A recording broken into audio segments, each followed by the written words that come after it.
What's up, everybody? It's been a while since I've done a video, and I've had it on my mind to do this particular video for a few weeks now because it's where I've lived.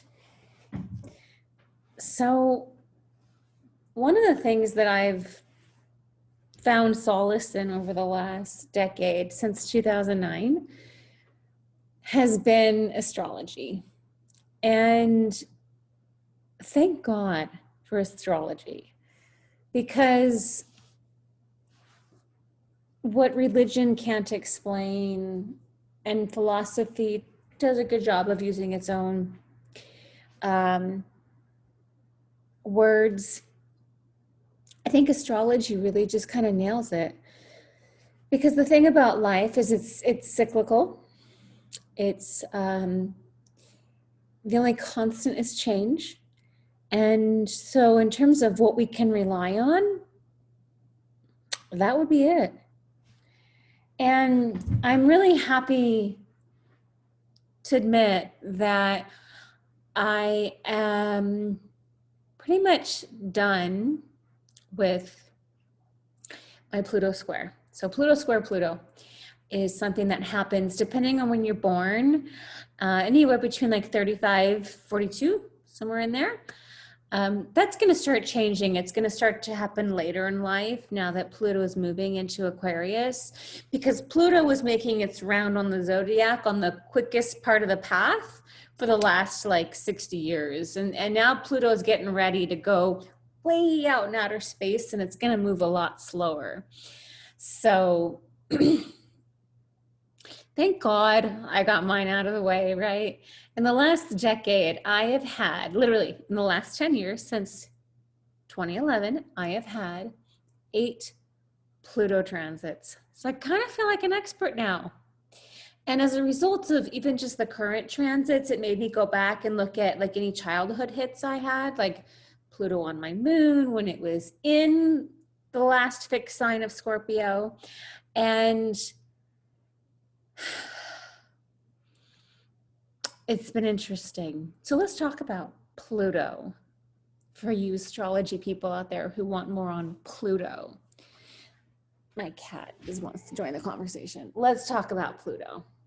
So the first hit I had was to the sun. So I had Pluto square my sun, Pluto square my Mars, Pluto conjunct and oppose my ascendant and descendant north node, south node, Pluto square my Saturn, and now Pluto square itself. And the Pluto square, this is a generational transit, like everyone goes through it collectively around the same time. Where it affects your life is going to depend on where it sits in your chart. So for me, it's 4th house, 7th house. So it's family, roots, lineage, core childhood stuff. And then 7th house of like partnerships, right? One-to-one relationships. I have a friend who's born the day after me, and hers is 1st house, 10th house. And as a mother of 4, she's like, I don't know who the hell I am. Like those are the questions she's asking herself. Whereas I'm having this crisis between the idea of like settling down, not settling down, the family I came from, the family I want to create, like, right? So it's Pluto is always about crisis. And the thing is that I kind of resent about having so many Pluto transits back to back to back is that Pluto does this thing where it like annihilates, it kills something off, and then you have like this big death, and then you're like, oh, rebirth time. But see, I had so many back to back that like I actually kind of skipped some of the rebirths because I just moved right into the next Pluto transit. And so I've kind of been living in a vacuum, in a void since about 2018. So Pluto hit my Saturn for the last time Christmas of 2018. And like my relationship to my yoga practice died during this time, right? South Node.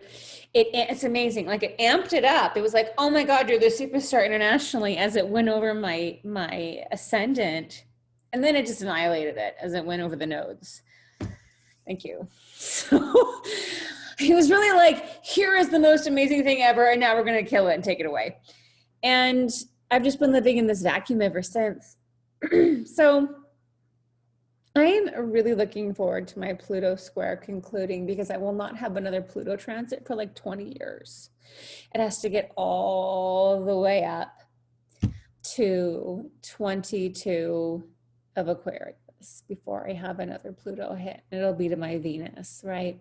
In my 8th house. So I can only imagine what that'll bring. And, you know, as Pluto has been transiting my 7th house,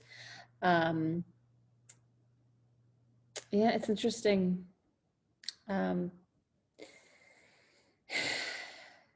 We have like the typical definitions for like what to expect when planets transit. And then there's like the subcategories.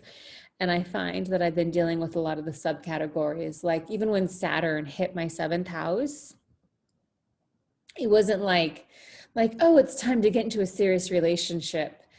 No. I got assaulted by my former business partner, open enemies, business partner, and I dealt with the legal issue the entire time Saturn was in my 7th house. So just FYI.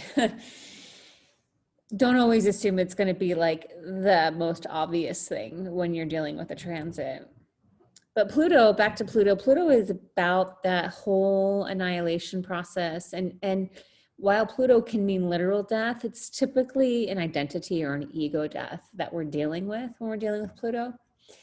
And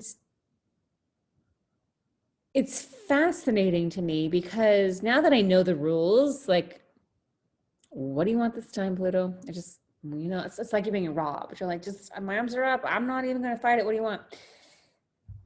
The irony is, the thing I've learned and the thing I really want to convey to people, if you're going through a Pluto transit, is that Pluto never asks you to relinquish what's true. Pluto only asks you to confront and relinquish what is a lie. Because when Pluto sets up shop, or when any of the planets actually set up shop in the birth chart, there's like an imprint, right? And we go about our formative years creating this identity of what brings us security, the moon, who we think we are, the sun. Like we have these expressions, and then Pluto comes around and it's like, that's not who you really are. That's not you. That's not true.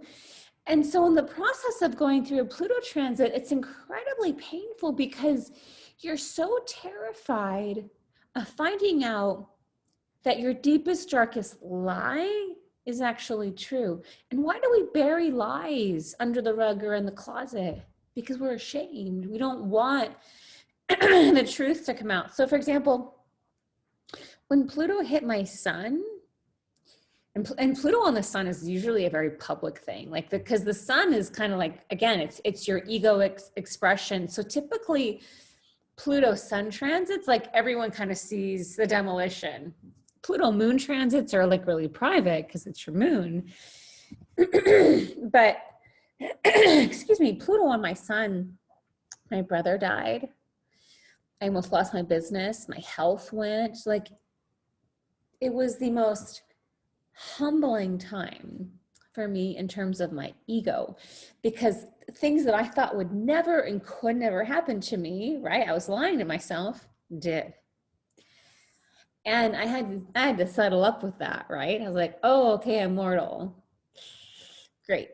And so that would be an example of confronting the lie. You're not above these experiences that other people have, are you, Paige? No, you are just like the rest. And Like when Pluto was on my Mars, the message was literally, it couldn't have been stronger, like stop trying to revive something that's dead and just go another way.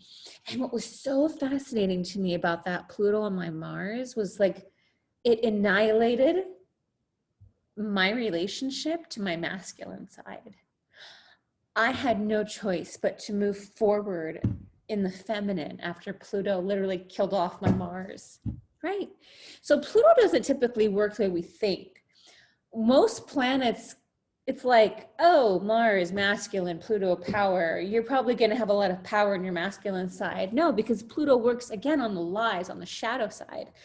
And so I thought I was this type A person until Pluto was like, no, we're going to show you who you really are by stripping you of your capacity to operate in that masculine way, and forced me to then surrender to and move into a very, very feminine way of living my life.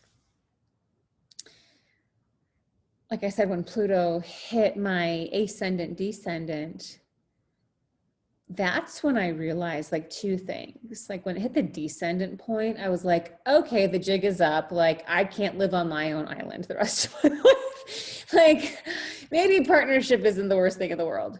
And then with the ascendant being opposed, like I said, it just brought this amplification of like me to the world and all of my talents. Like this persona that I had was magnified insanely.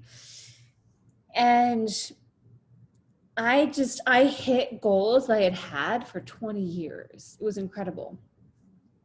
And then it hit the nodes. And now apparently if Pluto conjuncts the north node and like opposes the south node, it's a different experience. It's more of a bringing in than a letting go. But it hit my south node and opposed my north node. So when it hit the south node, it's like a drain point. It just drained my entire history to that point in time was like going down the drain. And the south node hit more than anything, I think, is what took the majority of my identity, like really who I thought I was. It just took it away. And by taking it away, I mean the relationship that I felt connected to, all the things and people and experiences that once defined me, just felt dead. And there was no viability behind them anymore. And so that south node, that last hit, that was a 5-hit one, by the way, the nodes. That was actually October, the very end of October 2018. So it quickly, like, I mean, that was an 18-degree, right? 18 degrees of Capricorn. And then it quickly moved on to squaring my Saturn at 19 degrees of Libra. So there was just no time in between. And a lot of that energy was merged. The Saturn point was what brought the assault. And the Saturn point was really what opened up the karma with my family, like the old stuff that I was trying to forgive, and I just couldn't hold on to anymore. Like that, even though it had moved off, like that was what it did. It was interesting because the assault literally happened right when I had that last Saturn square hit. And it completely restructured that relationship. It was probably the least painful of all of the points was Saturn being squared by Pluto. Then it moved on to, I had like a mild break, but I really didn't feel like anything new came in. Like I felt like I had been stripped of everything I'd ever known. And then the square started.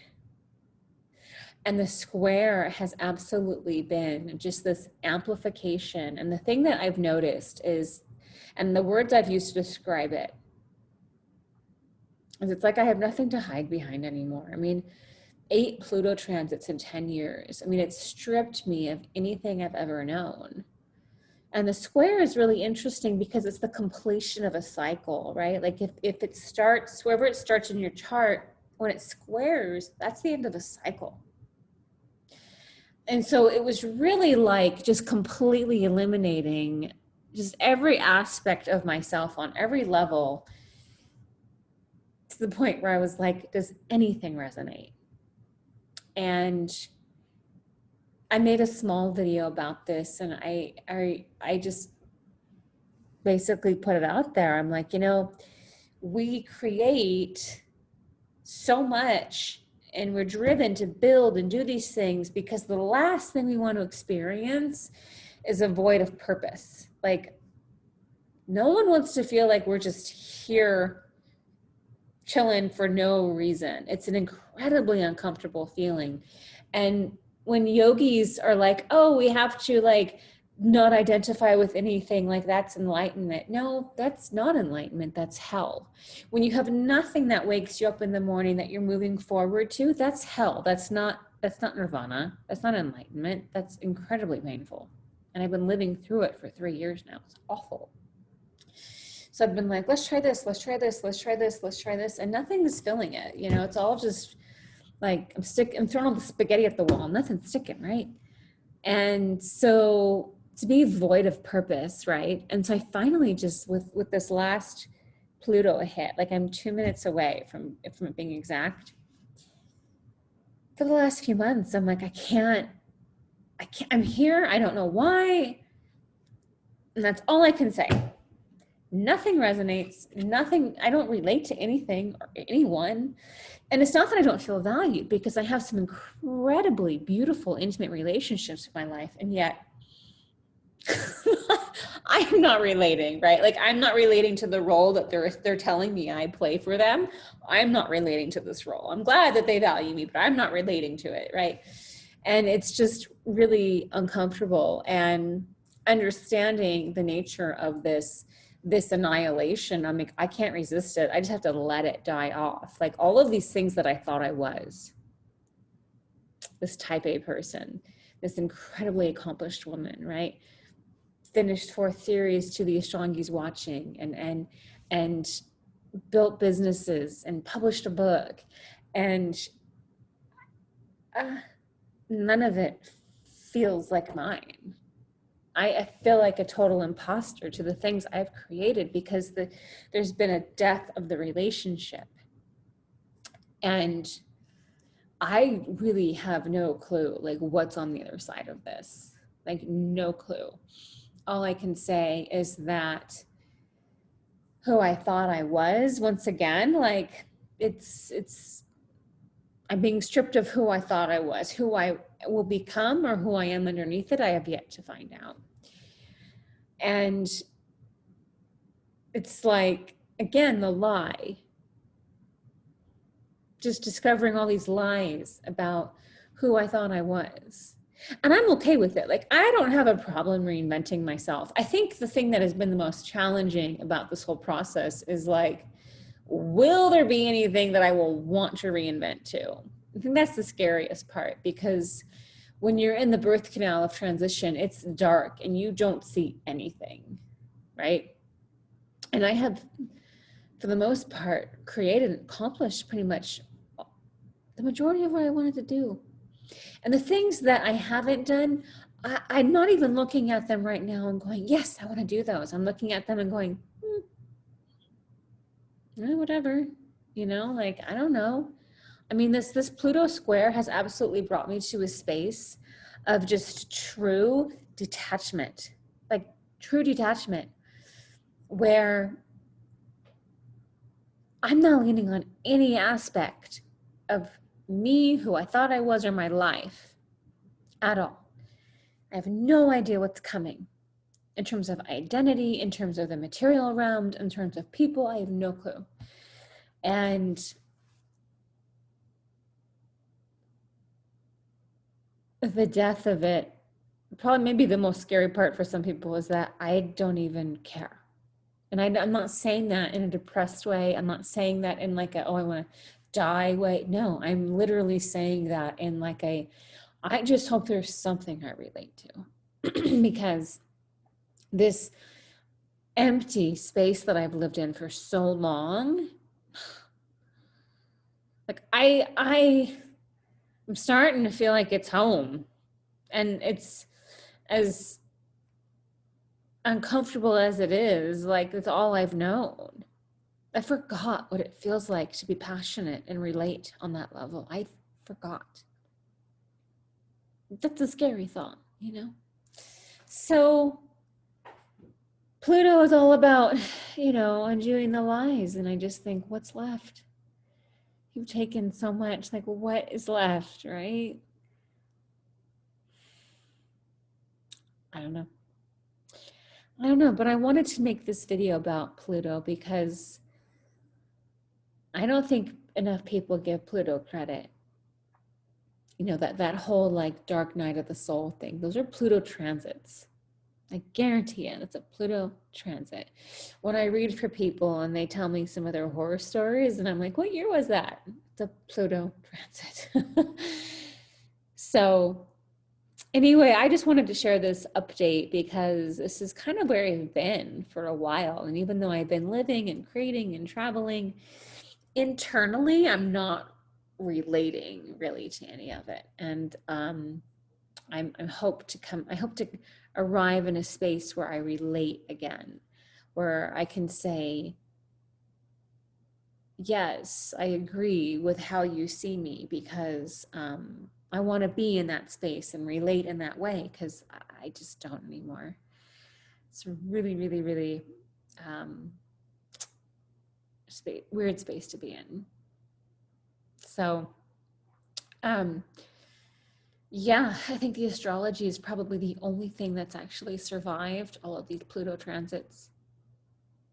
And not even in like a obsessive, let me dive in and use it as a distraction kind of way, but it's just a resource to help me kind of guide me through some of my toughest moments. So anyway, happy 2022, guys. And by the way, Pluto is about to return home in the US chart. That happens in February, and we're going to have a really intense year as a result of that. So